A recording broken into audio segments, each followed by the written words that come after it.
నమస్కారం ఘంటారావానికి స్వాగతం. ముందుగా ప్రధాన అంశాలు. పేదల సొంతింటి కల నెరవేర్చడమే సర్కార్ ప్రధాన లక్ష్యం. ఎక్కడా లేని విధంగా సంక్షేమ పథకాలు ఇస్తున్నామన్న భట్టి.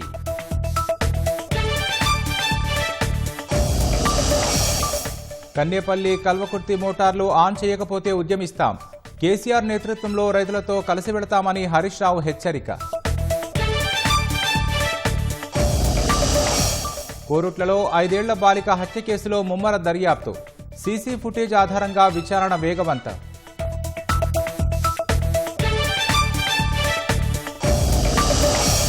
సిగాచి పరిశ్రమ వద్ద 7వ రోజు సహాయ చర్యలు. 42కు చేరిన మృతుల సంఖ్య 8 మంది కోసం గాలింపు.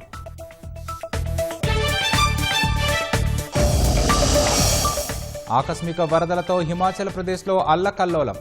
75కు చేరిన మృతుల సంఖ్య, కోట్ల మేర ఆస్తి నష్టం.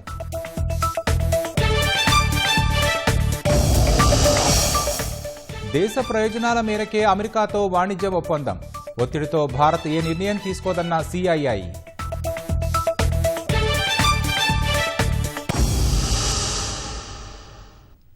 రాష్ట్రంలోని పేదవాళ్లందరికీ సొంతింటి కల నెరవేర్చడమే కాంగ్రెస్ ప్రభుత్వ లక్ష్యమని ఉప ముఖ్యమంత్రి భట్టి విక్రమార్క అన్నారు.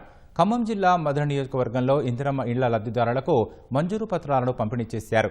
దేశంలోనే ఎక్కడా లేని విధంగా తొలి ఏడాదిలోనే 22,500 కోట్ల రూపాయలతో 4,50,000 ఇందిరమ్మ ఇళ్లు మంజూరు చేసినట్లు భట్టి విక్రమార్క తెలిపారు. 93 లక్షల కుటుంబాలకు సన్నబియ్యం పంపిణీ చేస్తున్నట్లు వివరించారు. 10 ఏళ్లలో బీఆర్ఎస్ పేదలను పట్టించుకోలేదని భట్టి విక్రమార్క విమర్శించారు. పేదవాళ్ళు ఏమైపోయినా పర్వాలేదు, వాళ్ళకి ఇల్లు లేకపోయినా పర్వాలేదు, వాళ్ళు ఏ ఇబ్బందులు పడ్డా పర్వాలేదు, మనం మాత్రం పాలకులుగా విలాసవంతమైనటువంటి జీవితాన్ని మనం మాత్రం పాలకులుగా ఈ రాష్ట్రంపై పడి దోపిడీ చేసుకున్నటువంటి ఆలోచనతోనే 10 సంవత్సరాలు పాలన చేశారు తప్ప ప్రజల గురించి ఒక్కసారి కూడా ఆలోచన చేయలేదు. చేసి ఉంటే ఈ రోజు ఇన్ని లక్షల ఇళ్ళు మళ్ళీ ప్రజలు ఎదురు చూసేవాళ్ళు కాదు, ఇవ్వాల్సిన పరిస్థితి వచ్చేది కాదు. ప్రతి ఒక్కరికి తెలంగాణ రాష్ట్రంలో పుట్టినటువంటి ప్రతి కుటుంబానికి రాష్ట్రంలో ఇల్లు ఉండాల్సిందే. ఆ ఇంట్లో ఆత్మగౌరవంతో ఆ కుటుంబం బతకాల్సిందే. దానికోసం ఎన్ని వేల కోట్లైనా ఈ రాష్ట్ర ప్రభుత్వం ఖర్చు పెట్టడానికి సిద్ధంగా ఉందని చెప్పడం కోసమే ఈరోజు స్పష్టంగా రాష్ట్ర వ్యాప్తంగా ఈ కార్యక్రమాన్ని చేపట్టి ముందుకు పోతా ఉన్నాం. బీజేపీ నాయకులు కాంగ్రెస్ ప్రభుత్వాన్ని విమర్శిస్తూ లేఖలు రాయడంపై మంత్రి పొన్నం ప్రభాకర్ తీవ్రస్థాయిలో మండిపడ్డారు. కేంద్రం నుంచి ఒక్క పైసా కూడా తేలేని వారు తమకు లేఖలు రాయడం విడ్డూరంగా ఉందన్నారు. బీజేపీ రాష్ట్ర అధ్యక్షుడు రాసిన లేఖకు బహిరంగ లేఖ ద్వారా మంత్రి సమాధానమిచ్చారు. ప్రధాని మోదీ నాయకత్వంలోని కేంద్ర ప్రభుత్వం మెగా ఫెయిల్యూర్ అయిందని మంత్రి ఆరోపించారు. గత 3 పార్లమెంటు ఎన్నికల్లో ఇచ్చిన ప్రధాన హామీలను బీజేపీ పూర్తిగా విస్మరించిందని, ప్రజల ఆశలపై నీళ్లు చల్లిందని ఆరోపించారు. బీజేపీ వైఫల్యాలు రాస్తే రామాయణమంతా, వింటే భారతమంతా ఉంటాయని ఎద్దేవా చేసిన మంత్రి అలాంటి పార్టీ ముఖ్యమంత్రికి లేఖలు రాయడం నవ్వు తెప్పిస్తోందన్నారు. తాను ఎమ్మెల్యేగా గెలుపొందిన తర్వాత చెన్నూరు నియోజకవర్గంలో అక్రమ ఇసుక రవాణా చేస్తున్న వారిపై ఉక్కుపాదం మోపానని మంత్రి వివేక్ వెంకటస్వామి అన్నారు. మంచిర్యాల జిల్లా కోటపల్లికి మంత్రి హోదాలో మొదటిసారి వచ్చిన వివేక్కు ప్రజలు ఘన స్వాగతం పలికారు. కోటపల్లిలో ఇందిరమ్మ ఇళ్ల లబ్ధిదారులకు మంత్రి మంజూరు పత్రాలను అందజేశారు. ఇసుక మాఫియాపై పోలీసులు, భూగర్భ గనుల శాఖ అధికారులు మరింత దృష్టి సారించాలని మంత్రి ఆదేశించారు. అక్రమ ఇసుక రవాణాను అరికడుతున్న తనపై బీఆర్ఎస్ నేతలు తప్పుడు ఆరోపణలు చేస్తున్నారని మండిపడ్డారు. నియోజకవర్గంలో శాండ్ మార్పులు ఎక్కడ కూడా జరగదని చెప్పి నేను అధికారులకు ఆదేశాలు ఇవ్వడం జరిగింది. అందుకోసం రాష్ట్ర ప్రభుత్వం నిర్ణయించింది. మనము గ్యారంటీ కార్డులు ఎన్ని వాగ్దానాలు చేస్తామో మన పేద ప్రజలకు వారికి న్యాయం చేయాలంటే ఈ శాండ్ మీద ఏదైతే రాష్ట్రానికి పన్ను రావాలో దాని ప్రకారంగానే మనం పని చేసుకుందామని చెప్పి ఒక నిర్ణయం తీసుకోవడం జరిగింది. 10 రోజుల్లో కన్నెపల్లి పంప్ హౌస్ మోటార్లు ఆన్ చేయకపోతే మాజీ సీఎం కేసీఆర్ నేతృత్వంలో లక్షలాది మంది రైతులతో కలిసి తామే ప్రారంభిస్తామని మాజీ మంత్రి హరీష్ ప్రభుత్వాన్ని హెచ్చరించారు. బీఆర్ఎస్పై ఉన్న కోపంతో కాంగ్రెస్ సర్కార్ రైతుల నోట్లో మట్టి కొడుతోందని ఆరోపించారు.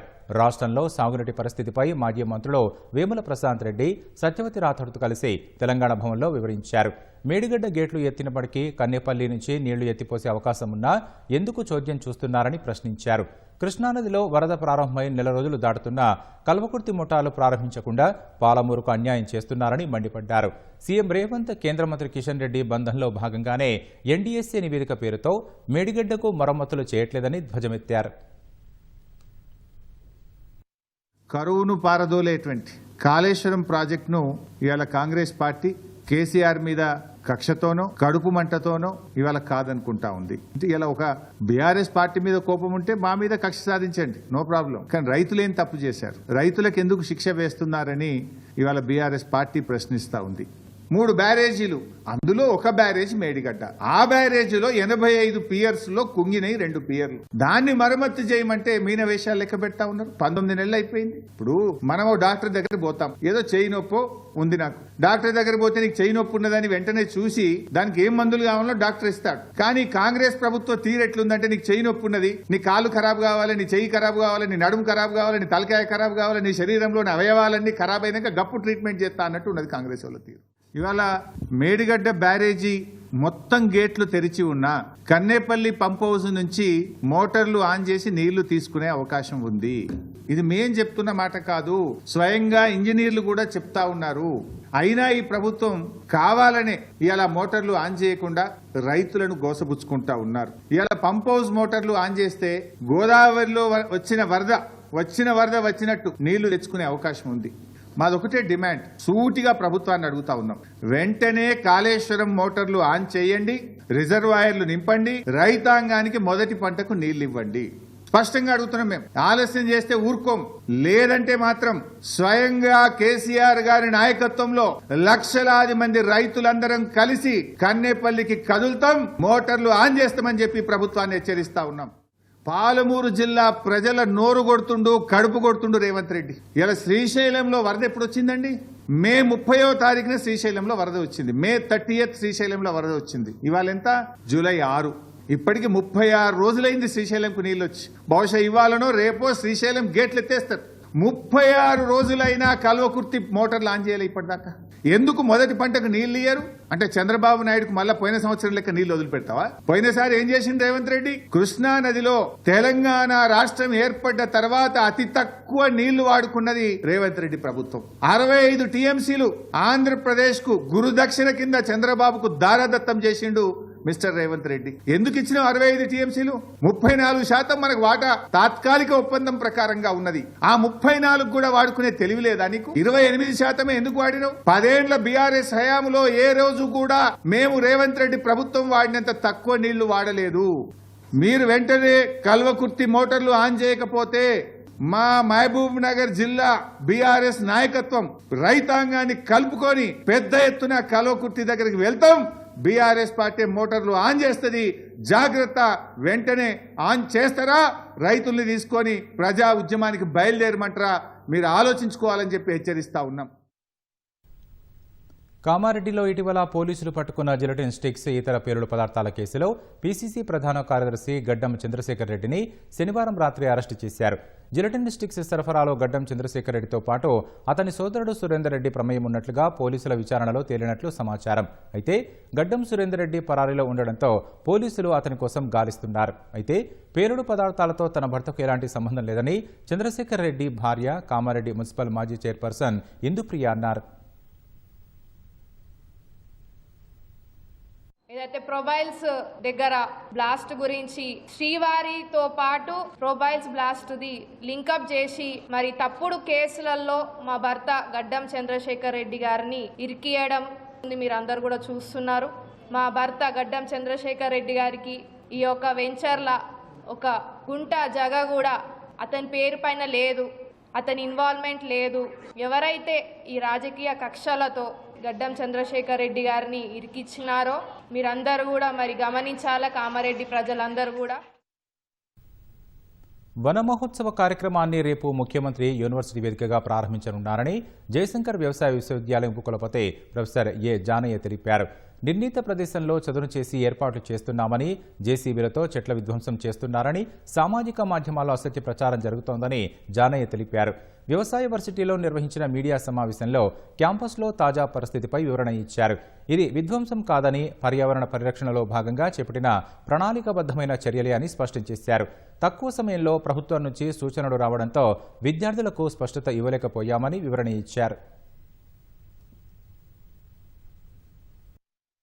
ఆ సోషల్ మీడియాలో దాన్ని వక్రీకరించి అపోహలు క్రియేట్ చేశారు, బాగా వైరల్ చేశారు. తద్వారా ఏంటంటే ఇది మా బాధ్యత. మనం ఎప్పుడైనా దాచుకుంటే అనుమానం ఎక్కువ. అందుకనే మేము ప్రెస్ కాన్ఫరెన్స్ కూడా ఏ ప్రాంతంలోనైతే రేపు ఈ కార్యక్రమాన్ని ముఖ్యమంత్రి చేతుల మీదుగా ప్రారంభం కాబోతుందో ఆ ప్రాంతంలోనే మనం ప్రెస్ కాన్ఫరెన్స్ పెట్టి ప్రెస్ మిత్రులందరికీ చూపిద్దాం ఏం చేస్తున్నాము చూడండి ఏం జరుగుతుందని చెప్పేసి ఆ అపోహలను తొలగించడమే దీని యొక్క ప్రధాన ఉద్దేశం. ఈ క్యాంపస్ లో మొత్తం న్యూ ప్లాంటేషన్ తోని ఏదైతే ఈ యూకలిప్టస్, సుబాబు లాంటి అప్రయోజనకరమైన ఈ మొక్కలను తీసి వాటి స్థానంలో ఒక న్యూ ప్లాంటేషన్ చేసి దీనికి ఒక new green outlook, face outlook కల్పించాలనే ఉద్దేశంతో ఈ కార్యక్రమాన్ని హెచ్ఎండిఏ వారు మాకు పూర్తి సహకరించి ఈ కార్యక్రమాన్ని ఆల్రెడీ గత 3 నెలల నుంచి జరుగుతుంది. సో ఆ జరుగుతున్న నేపథ్యంలోనే ఇక్కడ మొదలు పెట్టాలనుకొని ప్రభుత్వం డిసైడ్ చేసింది రేపటి కార్యక్రమం. జగిత్యాల జిల్లా కోరుట్లలో 5 ఏళ్ల బాలిక హత్య మిస్టరీ వీడలేదు.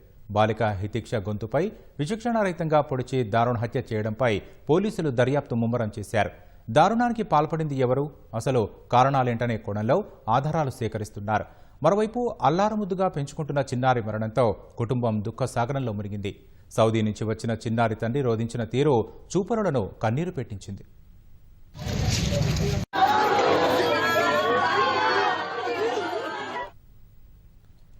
సాధారణంగా పిల్లలనే దేవుళ్లతో పోలుస్తారు.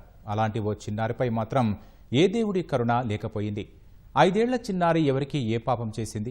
కల్మషం లేని నవ్వులతో తిరిగే ఆ బిడ్డను చూసి కన్ను కొట్టిందెవరికి? ఇంటి ముందు ఆడుకుంటున్న చిన్నారి చిదిమేసిన తర్వాత వారు పొందిన రాక్షసానందం ఏంటి? జగిత్యాల జిల్లా కోరుట్లలో 5 ఏళ్ల బాలిక హితీక్షను పొట్టన పెట్టుకున్న దుర్మార్గులకు ఏగతి పడుతుంది. తమ ఇంటి మహాలక్ష్మి అంటూ అల్లారముద్దుగా పెంచుకున్న ఆ తల్లి ఏడుపులకు సమాధానం లేదు. బతుకుపోరులో భాగంగా కన్న బిడ్డలను కట్టుకున్న ఆరని విడిచి గల్ఫ్ బాట పట్టిన ఆ తండ్రికి తన బిడ్డ చివరి మాటలు దూరమయ్యాయి. లక్షల మైళ్లు దాటి వచ్చి విగత జీవిగా పడి ఉన్న కుమార్తెను చూసి గుండెలవిసేలా రోధిస్తున్న తండ్రికి ధైర్యం చెప్పేదెవరు?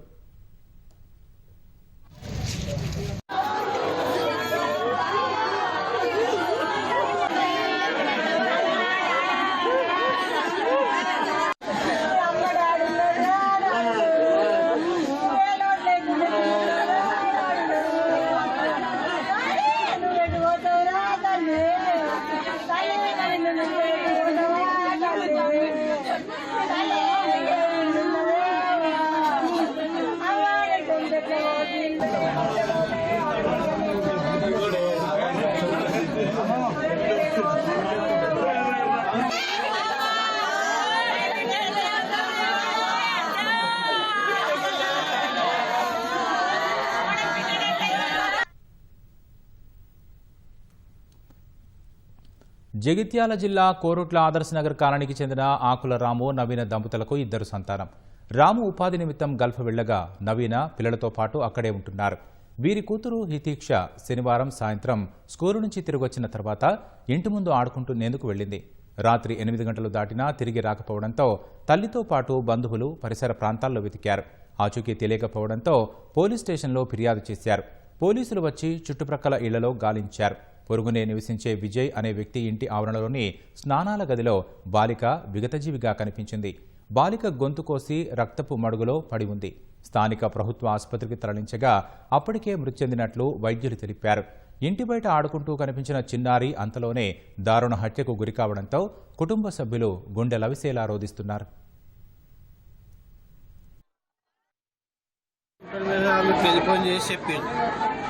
ఇట్లా జరిగింది. 2 గంటల నుంచి ఎంకుతున్నాము, ఏడ దొరకలేదు. అవేంటి పెద్ద పురుగులో వచ్చి భయానికి వాళ్ళ బాత్రూమ్ నుంచి వచ్చింది. అది ఎవరు చేసిరు అన్నది ఇప్పుడు మనకు ఎట్లా తెలుసు తెలియదు. గొంతు కోసి రక్తం మడుగులో వాడు పెట్టారు. పసిపిల్ల 5 ఏళ్ల పిల్లకు ఎట్లా చేసి వాళ్ళకి ఎట్లా లేబుద్ది అయింది. కోడి పిల్లకు వచ్చినట్టు కోసిరు. మృతదేహాన్ని గుర్తించిన ఇంటి యజమాని విజయ్కు ఫోన్ చేయగా నర్సంపేటలో ఉన్నట్లు సమాధానం ఇచ్చినట్లు పోలీసులు తెలిపారు. స్థానికంగా వినాయక విగ్రహాల తయారీ దుకాణంలో కూలిగా పనిచేసే విజయ్ మద్యానికి బానిసయ్యాడని, ఎప్పుడు ఇంటికి వస్తాడో ఎప్పుడు వెళతాడో తెలియదని స్థానికులు చెబుతున్నారు. అతడికి పెళ్లైన భార్య, కుమార్తె వదిలి వెళ్లడంతో ఇంట్లో ఒక్కడే ఉంటున్నాడని చెప్పారు. చిన్నారి ఎవరు హత్య చేశారనే నిందితుల కోసం పోలీసులు గాలింపు చేపట్టారు. సీసీ ఫుటేజ్ను పరిశీలించగా పాపను సమీప బంధువు హత్య చేసినట్లు అనుమానిస్తున్నారు. సీసీ ఫుటేజ్లో ఓ సంచిలో హత్యకు ఉపయోగించిన కత్తి, కటర్ను తీసుకుని బయటకు వెళ్లినట్లు పోలీసులు గుర్తించారు. సంగారెడ్డి జిల్లా పాసమైలారంలోని సిగాచి పరిశ్రమ ప్రమాదంలో మృతుల సంఖ్య 42కు చేరింది. 7వ రోజు సహాయ చర్యలు కొనసాగుతుండగా ఇంకా 8 మంది కార్మికుల ఆచూకీ తెలియాల్సి ఉంది. ఎస్డీఆర్ఎఫ్, హైడ్రా సిబ్బంది సంయుక్తంగా శిథిలాలను తొలగిస్తోంది. ఇప్పటికే 70% శిథిలాలు తొలగించగా మరో 30% మాత్రమే ఘటనా స్థలిలో తీసివేయాల్సి ఉందని అధికారులు తెలిపారు. ఒక మృతదేహానికి సంబంధించిన శరీర భాగాలు దొరికాయని, వాటిని ఆచూకీ కోసం DNA పరీక్షకు పంపించినట్లు వెల్లడించారు. పేలుడు సమయంలో పరిశ్రమలో 143 మంది ఉండగా 61 మంది సురక్షితంగా బయటికి వెళ్లారు. ఇప్పటి వరకు 42 మంది కార్మికులు మృతి చెందగా 32 మందికి గాయాలయ్యాయన్నారు. వారిలో 14 మంది కార్మికులు కోలుకొని ఇంటికి వెళ్లారు. ఆసుపత్రిలో 18 మంది కార్మికులు చికిత్స పొందుతున్నట్లు అధికారులు వెల్లడించారు. అమెరికాతో వాణిజ్య ఒప్పందం విషయంలో ఒత్తిడికి లోనైన భారత్ ఏ నిర్ణయం తీసుకోబోదని Confederation of Indian Industry CII జాతీయ అధ్యక్షుడు రాజీవ్ మూమాని పేర్కొన్నారు. దేశ ప్రయోజనాలకి ఎక్కువ ప్రాధాన్యం ఇస్తుందని ఆయన స్పష్టం చేశారు. అమెరికాతో ఒప్పందం జరగాలని దేశ పారిశ్రామిక వర్గాలు కోరుకుంటున్నాయని ఆయన చెప్పారు. కానీ ఒప్పందం భారత ప్రయోజనాలకు అనుగుణంగా జరగడం ముఖ్యమన్నారు. ప్రస్తుత అంచనాల ప్రకారం తాత్కాలిక వాణిజ్య ఒప్పందం జరగొచ్చని తెలిపారు. వస్త్ర పరిశ్రమ, కార్మిక ఆధారిత రంగాలకు ఈ ఒప్పందంతో మేలు జరగనుందన్నారు. ఇంజనీరింగ్ సరుకులు, ఆటో విడిభాగాల రంగం, రసాయన పరిశ్రమ రంగాన్ని వాణిజ్య ఒప్పందంలో భాగంగా చేస్తే అవి లాభపడే అవకాశం ఉందని రాజు వివరించారు. ఒకవేళ అమెరికాతో వాణిజ్య ఒప్పందం అమల్లోకి రాకుంటే ఎలాంటి పరిస్థితిని అయినా ఎదుర్కొనేందుకు భారత పరిశ్రమల సమైక్య సిద్ధంగా ఉందని ఆయన తెలిపారు. పరిశ్రమల సమస్యలను అర్థం చేసుకునేందుకు కేంద్ర ప్రభుత్వం తగినంత సమయం ఇచ్చిందని వెల్లడించారు. హిమాచల్ ప్రదేశ్లో ప్రకృతి విలయ తాండవం చేస్తోంది. పలు జిల్లాల్లో వర్ష బీభత్సం కొనసాగుతోంది. ఆకస్మిక వరదలు, కుంభవృష్టి కారణంగా ఇప్పటివరకు 75 మంది మరణించినట్లు అధికారులు వెల్లడించారు. దాదాపు 556 కోట్ల రూపాయల మేర ఆస్తి నష్టం జరిగినట్లు హిమాచల్ ప్రదేశ్ ప్రభుత్వం అంచనా వేసింది. వరద ప్రభావిత ప్రాంతాల్లో రెస్క్యూ ఆపరేషన్ కొనసాగుతోందని, చాలా చోట్ల సహాయక చర్యలకు ఆటంకం ఏర్పడుతోందని అధికారులు తెలిపారు. హిమాచల్ ప్రదేశ్లో వర్ష బీభత్సం కొనసాగుతోంది. మండి జిల్లాలో భారీ వర్షాల కారణంగా మరణించిన వారి సంఖ్య మరింత పెరిగింది. 115 మంది వరకు గాయపడ్డారు. హిమాచల్ ప్రదేశ్ వ్యాప్తంగా ప్రధాన రహదారులపై కొండ చర్యలు విరిగిపడటం, ఆకస్మిక వరదలు, కుంభవృష్టితో పరిస్థితి దారుణంగా ఉంది. ఈ నేపథ్యంలో చాలా చోట్ల సహాయక చర్యలకు ఆటంకం ఏర్పడుతోంది. 240 రహదారులపై రాకపోకలు కష్టంగా మారినట్లు అధికారులు వెల్లడించారు. వీటిల్లో ఒక్క మండి జిల్లాలోనే 176 మార్గాలున్నాయి. కంగ్రా, సిర్మూర్, మండి జిల్లాలో భారీ నుంచి అతి భారీ వర్షాలు పడే ప్రమాదముందని వాతావరణ శాఖ పేర్కొంది. నిన్న ఒక్క రోజులోనే 115 నుంచి 204 మిల్లీమీటర్ల వర్షపాతం నమోదవ్వగా రెడ్ అలర్ట్ జారీ చేసింది. చంబా, కంగ్రా, మండి, సిమ్లా, సిర్మూర్ జిల్లాలలో ఆకస్మిక వరదలు రావొచ్చని హెచ్చరించింది. ఉనా, బిలాస్పూర్, హమీర్పూర్, సిమ్లా, కుల్లు జిల్లాలలోనూ ఆరెంజ్ అలర్ట్ ప్రకటించింది. చాలా చోట్ల కొండచర్యలు విరిగిపడే ప్రమాదముందన్న అధికారులు బలహీనమైన నిర్మాణాల్లో ప్రజలను ఉండొద్దని హెచ్చరించారు.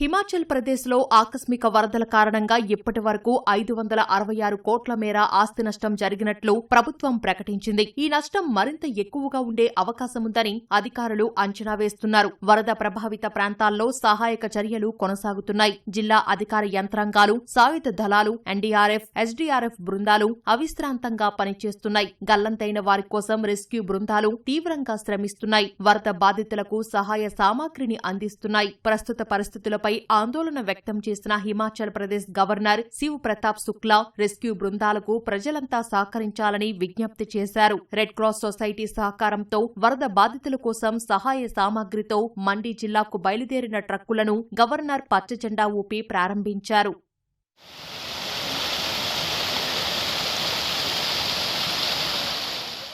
మండి జిల్లాలోని తల్వారా గ్రామంలో ఆకస్మిక వరదల్లో కుటుంబం మొత్తం గల్లంతు కాగా 10 నెలల చిన్నారి నితికా మాత్రమే ప్రాణాలతో బయటపడింది. ఇంట్లోకి వస్తున్న నీటిని మళ్లించేందుకు నితికా తండ్రి ఇంటి బయటకు వెళ్లి కొట్టుకుపోయారు. ఆయన్ని వెతుకుతూ నితికా తల్లి, నాన్నమ్మ బయటకు వెళ్లారు. ఇప్పటికీ వారి ఆచూకీ తెలియలేదు. చిన్నారి ఏడుపు విన్న పొరుగింటి వ్యక్తి శిశువును బంధువులకు అప్పగించారు. హిమాచల్ ప్రదేశ్ వ్యాప్తంగా బియాస్ సహా పలు నదులు ఉప్పొంగి ప్రవహించడంతో వరదలు పోటెత్తాయి. బిలాస్పూర్, హమీర్పూర్, కిన్నౌర్, కుల్లు, సిర్మౌర్, సిమ్లా, సోలాన్, మండి జిల్లాలో ప్రకృతి విలయతాండవం సృష్టించింది. హిమాచల్ ప్రదేశ్ వ్యాప్తంగా వందల సంఖ్యలో ఇళ్లు కూలిపోగా 14 వంతెనలు ధ్వంసమయ్యాయి. అనేక చోట్ల జనజీవనం స్తంభించిపోయింది. ఎడతెగని వర్షాలతో ప్రధానంగా మండి జిల్లా చిగురుటాకులా వణికిపోయింది. ఒక్క మండి జిల్లాలోనే 31 మంది గల్లంతైనట్లు తెలుస్తోంది.